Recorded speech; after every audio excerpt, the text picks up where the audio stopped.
आमतौर पर मैं अपनी हर वीडियो की शुरुआत में कहता हूँ कि अगर आपकी उम्र 18 साल से कम है तो इस वीडियो को मत देखना।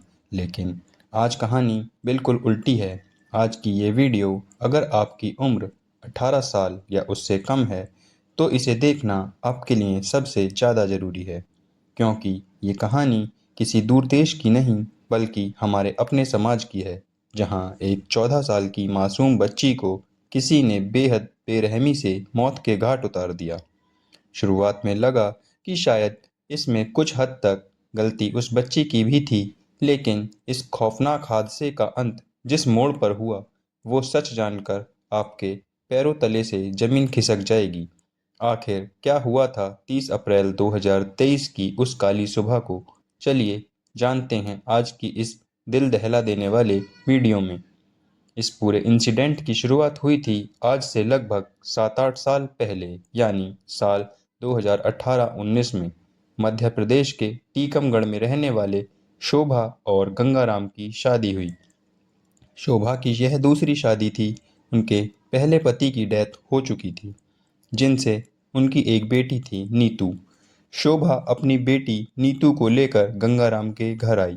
शादी के बाद अगले 2-3 सालों में शोभा और गंगाराम के दो और बच्चे हुए, ऋतिक और आस्था। अब परिवार बड़ा हो चुका था, लेकिन इनकी फाइनेंशियल कंडीशन बहुत खराब होती जा रही थी। टीकमगढ़ में काम ना मिलने की वजह से इस फैमिली ने एक बड़ा फैसला लिया। उन्होंने तय किया कि वो टीकमगढ़ छोड़कर हरियाणा के सोनीपत शिफ्ट हो जाएंगे, ताकि वहाँ कुछ कमा सकें। लेकिन सोनीपत जाने से पहले वो नीतू को टीकमगढ़ में ही उसके दादा दादी के पास छोड़ गए। उन्होंने नीतू से कहा कि जैसे ही वहाँ काम सेटल हो जाएगा वो उसे भी बुला लेंगे। तब तक नीतू को अपने दादा दादी का ख्याल रखना था। नीतू ने भी एक जिम्मेदार बेटी की तरह घर की सारी जिम्मेदारी संभाल ली। धीरे धीरे 2 साल बीत गए। साल 2023 तक सोनीपत में गंगाराम और शोभा की माली हालत थोड़ी सुधर गई।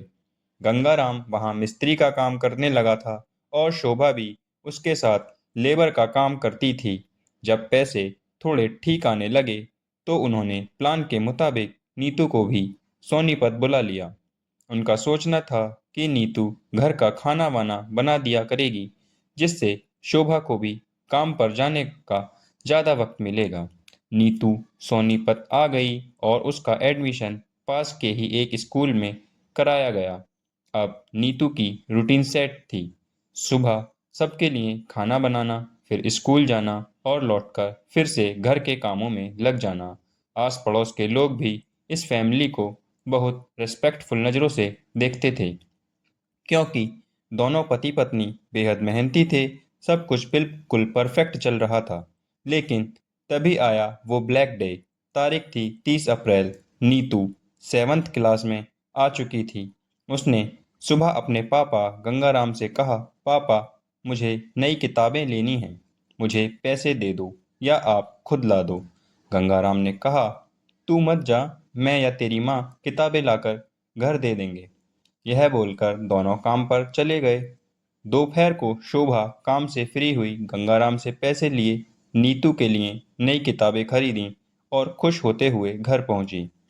लेकिन जैसे ही उसने घर का दरवाज़ा खोला, वहां सिर्फ उसके दो छोटे बच्चे थे। नीतू गायब थी। शोभा ने नीतू को आवाज़ें दीं, आस पड़ोस में ढूंढा, पर वो कहीं नहीं मिली। ढूंढते ढूंढते शोभा जब घर की छत पर पहुंची तो वहां का मंजर देखकर उसकी चीख निकल गई। नीतू छत पर बेसुध पड़ी हुई थी। उसकी हालत देखकर साफ लग रहा था कि उसके साथ कुछ बहुत गलत हुआ है। शोभा के रोने चिल्लाने की आवाज़ सुनकर पड़ोसी दौड़े चले आए। आनन फानन में नीतू को पास के हॉस्पिटल ले जाया गया, लेकिन डॉक्टरों ने देखते ही कह दिया, शी इज़ नो मोर। नीतू की मौत हो चुकी थी। हॉस्पिटल से ही किसी ने पुलिस को इन्फॉर्म कर दिया था। पुलिस मौके पर पहुंची और गंगाराम शोभा से पूछताछ शुरू की। पुलिस ने पूछा, क्या आपको किसी पर शक है? हम केस दर्ज कर रहे हैं। लेकिन तभी शोभा ने कुछ ऐसा कहा जिसने पुलिस को भी चौंका दिया। शोभा ने रोते हुए कहा, जिसने जाना था वो चला गया, चाहे बीमारी से गई हो या नेचुरल मौत। हम पुलिस कोर्ट के चक्कर नहीं काटना चाहते। हमारे 2 छोटे बच्चे हैं, अगर हम थानों में घूमेंगे तो इन्हें कौन खिलाएगा? पुलिस को उनकी बात जेन्युइन लगी और उन्होंने पेरेंट्स से लिखित में ले लिया कि वो कोई केस नहीं चाहते। लेकिन कहानी में ट्विस्ट तब आया जब हॉस्पिटल के डॉक्टर ने नीतू की बॉडी को ध्यान से देखा। डॉक्टर ने पुलिस को साइड में ले जाकर कहा, यह नेचुरल डेथ नहीं है, लड़की का मर्डर हुआ है और शायद मर्डर से पहले उसके साथ कुछ गलत असॉल्ट भी किया गया है। देखते ही देखते यह खबर मीडिया तक पहुंच गई।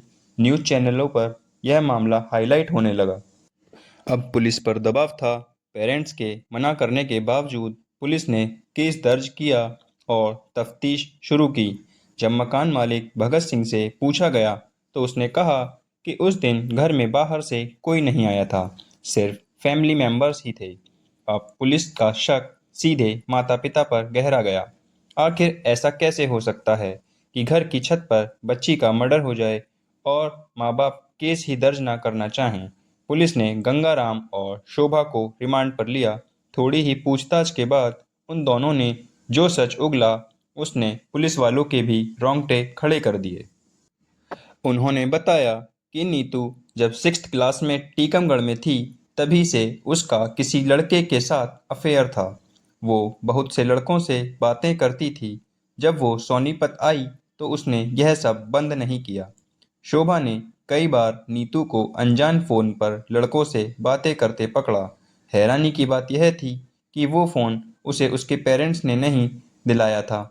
शोभा फ़ोन छीनकर छुपा देती तो नीतू अगले ही दिन दूसरा फ़ोन ले आती। शोभा के मुताबिक नीतू ने सिर्फ 1.5 महीने के अंदर 50 से ज़्यादा लड़कों से बातें की थी। प्यार से समझाने और पीटने के बाद भी नीतू नहीं सुधरी। अब तो वो पलटकर जवाब देने लगी थी, तुम कौन होते हो मुझे रोकने वाले? मेरा जो मन करेगा मैं वो करूँगी। घर में हर रोज़ तमाशा होना नॉर्मल बात बन गई थी। आखिरकार आया वो खौफनाक मोड़।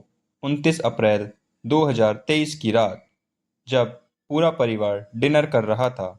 नीतू तब भी फ़ोन पर लड़कों से बात कर रही थी। गंगाराम ने डांटा तो नीतू ने धमकी दी, अगर ज़्यादा डांटोगे तो मैं घर से भाग जाऊंगी, लेकिन यह सब बंद नहीं करूंगी। यह कहकर वो कमरे में गई और कुंडी लगाकर जोर जोर से बात करने लगी। शोभा और गंगाराम को लगा कि अब पानी सिर से ऊपर जा चुका है। उन्होंने अपनी सो कॉल्ड इज्जत बचाने के लिए एक खौफनाक प्लान बनाया। 30 अप्रैल की सुबह ठीक 7 बजे दोनों नीतू के कमरे में गए। गंगाराम ने नीतू के हाथ पकड़े और माँ शोभा उसकी छाती पर बैठ गई और उसका गला घोंटकर उसे हमेशा के लिए खामोश कर दिया।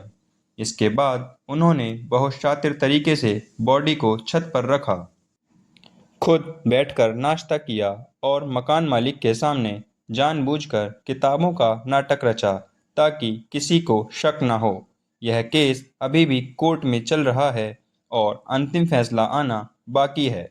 दोस्तों, इस पूरे इंसिडेंट को देखकर आपको क्या लगता है, कौन गलत था?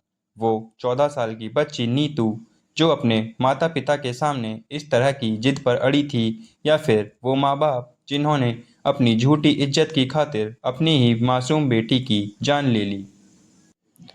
अपनी राय कमेंट बॉक्स में ज़रूर दें। अगर वीडियो इन्फॉर्मेटिव लगी हो तो चैनल को सब्सक्राइब करना ना भूलें। मिलते हैं अगली वीडियो में। Bye bye.